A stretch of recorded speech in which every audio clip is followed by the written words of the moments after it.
یہ ٹائمنگ پہ بڑی کوشچن کیے جا رہے ہیں. حکومت پہلے کہتی تھی ایسا کوئی معاملہ ہے نہیں, پھر لاسٹ ویک سے اس کام کو سپیڈ اپ کیا گیا, یہاں تک کہ اتوار کو بھی اجلاس بلا لیا گیا, 14 گھنٹے اپنے لوگوں کو پارلیمنٹ لاجز میں رہنے کا بھی کہا گیا, رکھنے کا بھی کہا گیا, لیکن کامیابی نہیں مل سکی. تو یہ حکومت کو اتنی جلدی, آخر اتنی جلدی کیوں ہے؟ بہت شکریہ. دیکھیں, سب سے پہلے تو میں تھوڑا سا اس کا آپ کو انٹرو بتا دوں کہ پارلیمنٹ جو ہے وہ آئین کے اندر ترمیم بھی کر سکتی ہے, کوئی بھی قانون جو ہے وہ پاس کر سکتی ہے, لیکن 3 جو بیسک پرنسپل ہے, نمبر 1 کہ پارلیمنٹ جو ہے کوئی ایسا قانون اور کوئی ایسی ترمیم پاس نہیں کر سکتی جو فنڈامنٹل رائٹ کے اگینسٹ ہو, اور کوئی ایسی ترمیم نہیں پاس کر سکتی, کوئی ایسا قانون نہیں بتا سکتی جو انڈیپینڈنس آف جوڈیشری پہ قدغن لگا دے. اور تیسرا اس میں پرنسپل یہ ہے کہ پارلیمنٹ کوئی ایسا قانون نہیں بنا سکتی اور نہ ہی آئینی ترمیم کر سکتی ہے جس میں اسلامک پروویژن پہ کوئی قدغن لگ جائے جو کانسٹیٹیوشن کے اندر دی گئی ہے. دیکھیں, آپ آئین تبدیل کرتے ہیں, کانسٹیٹیوشن جو ہے یہ سوشل کانٹیکٹ ہے between the people of Pakistan and the state. تو آپ اگر آئینی ترمیم کرنا چاہتے ہیں تو جو اسٹیک ہولڈر ہے, جو پاکستان کے 25 کروڑ عوام ہے, ان کو آپ اندھیرے میں رکھ رہے ہیں. نہ ٹریجری بینچز والوں کو پتا ہے, نہ اپوزیشن کو پتا ہے, نہ اس کے, اگر آپ جوڈیشل ریفارمز لانا چاہتے ہیں, آپ کوئی کوڈ بنانا چاہتے ہیں, تو ابھی آپ کو 1 مہینے پہلے کوڈ یاد آئی ہے, پاکستان کے اندر پینڈنسی ابھی آئی ہے. تو اس میں اگر آپ نے بلانی تھی تو پاکستان کے اندر جتنی بار کونسلز ہیں, بار ایسوسیشن ہے, وہ سٹیک ہولڈر ہیں, وکلاء پاکستان کے سب سے بڑے سٹیک ہولڈر ہیں جوڈیشل ریفارم میں. تو آپ نے کیا ان کو جو پرپوز بل تھا اس کے ساتھ شیئر کیا ہے, ادھر کوئی سیمینار کیا ہے, کوئی سمپوزیم کیا ہے, کوئی کسی کو انگیج کیا ہے؟ یہ سب کچھ اندھیرے میں رکھنے کا واحد مقصد یہ تھا کہ یہ جو بل پرپوزڈ ہے یا جو پرپوزڈ ڈرافٹ امینڈمنٹ ہے, یہ گورنمنٹ کو بھی نہیں پتا ہے. یہ تو مولانا فضل الرحمان نے گورنمنٹ کے ساتھ آسانی کی ہے کہ انہوں نے کہا جی پہلے آپ مسودہ بتائیں, تو وہ گورنمنٹ کو بھی مل گیا ہے. اب یہ دیکھو, ایک بہت بڑا اس ملک کے ساتھ مذاق ہے کہ آئینی ترمیم ہو رہی ہے, وہ پارلیمنٹ اتنی بے اختیار ہے کہ پارلیمنٹ کے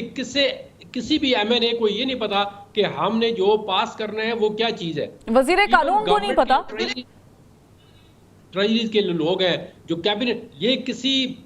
گورنمنٹ کی منسٹری میں میرا خیال ہے مسودہ تیار نہیں ہوا, ورنہ ڈیفینیٹلی آپ میڈیا والے لوگ بڑے تیز ہوتے ہیں, آپ کسی نہ کسی جگہ سے اس کو نکال کے لے آتے. لیکن میرے جو ناقص رائے ہے یا میں جو ایکسپیرینس ہے, اس سے پتہ چل رہا ہے کہ یہ کسی لا منسٹری وغیرہ میں یہ مسودہ تیار نہیں ہوا, یہ کسی ایسی جگہ پہ تیار ہوا ہے جہاں پہ کسی کو ایسیس نہیں دی گئی, چاہے وہ ٹائپ ہوا ہے یا کسی سے کنسلٹیشن کی گئی ہے. تو یہ ایک دیکھیں نا سیکریٹلی, اگر اس میں بہت سارے قیاس کیے جا رہے ہیں کیونکہ بہت ساری چیزیں آؤٹ ہو چکی ہیں سوشل میڈیا پر, دو کہ حکومت اس کو اون نہیں کر رہی کہ یہ مسودے میں شکیں شامل ہیں یا نہیں ہے, لیکن اس کو ہم ڈسکس ضرور کریں گے اس آج کے پروگرام میں کیونکہ تمام تر قانونی ماہرین بیٹھے ہوئے ہیں. جہانگیر جدون صاحب, میں آپ سے ہی آغاز کر لیتی ہوں. جی میں آپ سے ایک اور سوال پوچھ لیتی ہوں. مجھے بتائیے گا کہ یہ جو آئینی عدالت کا قیام ہے, پہلے تو اسے ایکسپلین کر دیں دیکھنے اور سننے والوں کے لیے, اور اس کی کیا ضرورت بھی ہے, کیونکہ سپریم کورٹ پاکستان میں موجود ہے اور سب سے اعلیٰ اور بڑی عدالت کہلاتی ہے. تو اس کے آ جانے سے اگر ہم قیاس کر لیں تو سپریم کورٹ اور چیف جسٹس آف پاکستان کے حقوق کتنے سلب ہوں گے؟ یہ دیکھیں نا, انہوں نے یہ ابھی جو عدالت بنائی ہے, دیکھیں عدالت بنانے میں کوئی اعتراض نہیں ہے, لیکن انہوں نے ابھی اس ٹائم پہ جو عدالت بنائی ہے یا جتنا بھی کانسٹیٹیوشنل پیکج آ رہا ہے امینڈمنٹ کا, اس کا صرف باٹم لائن یہ ایک ہی مقصد ہے, کسی نہ کسی طرح سپریم کورٹ کے اندر جو آنے والے چیف جسٹس ہیں سید منصور علی شاہ, ان کو روکا جا سکے. اگر ان کو نہیں روک سکتے تو اس سپریم کورٹ کو ہی ختم کر دیں, اس کے اختیارات ہی سارے ختم کر دیں. ان کا پلان بھی یہ تھا کہ اگر یہ پہلے انہوں نے کہا جی ان کی عمر بڑھا دیں تاکہ جو قاضی فائز ہے یہ کنٹینیو کریں 3 سال کے لیے چیف جسٹس. اب انہوں نے جب ایک پیکج ایک جیب میں رکھا تھا, ایک دوسرے میں جو مسودہ جنہوں نے بنایا ہے, تو انہوں نے ایک کو پھر جیب میں ڈال دیا, دوسرا نکال دیا. انہوں نے کہا اگر عمر نہیں بڑھاتے